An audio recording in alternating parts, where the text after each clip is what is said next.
ষোলো আনায় মিছে। সুকুমার রায়।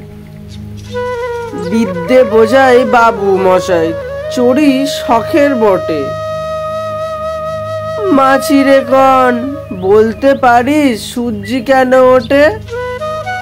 চাঁদটা কেন বাড়ে কমে, জোয়ার কেন আসে? বৃদ্ধ মাঝি অবাক হয়ে ফেল ফেলিয়ে হাসে। বাবু বলেন, সারা জীবন মরলি রে তুই খাটি, জ্ঞান বিনা তোর জীবনটা যে চারি আনায় মাটি।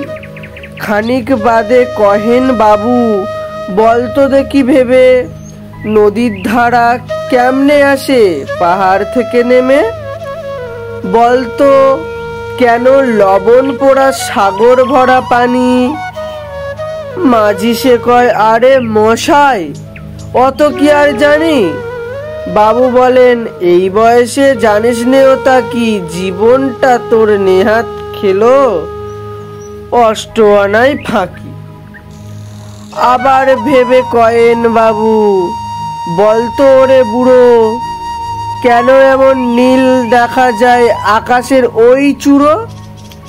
বলতো দেখি সূর্য চাঁদে গ্রহণ লাগে কেন? বৃদ্ধ বলে, আমায় কেন লজ্জা দেছেন হেন?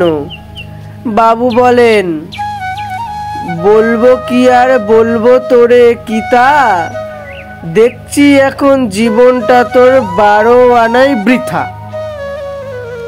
খানিক বাদে ঝড় উঠেছে, ঢেউ উঠেছে ফুলে। বাবু দেখেন নৌকাখানি ডুবলো বুঝি দুলে। মাঝিরে কন, একই আপদ ওরে ও ভাই মাঝি, ডুবলো নাকি নৌকা এবার, মরবো নাকি আজি? মাঝি সুধায়, সাঁতার জানো? মাথা নাড়েন বাবু। মূর্খ মাঝি বলে, মশাই কেন এখন কাবু? বাঁচলে শেষে আমার কথা হিসেব করো পিছে, তোমায় দেখি জীবনখানা 16 আনায় মিছে।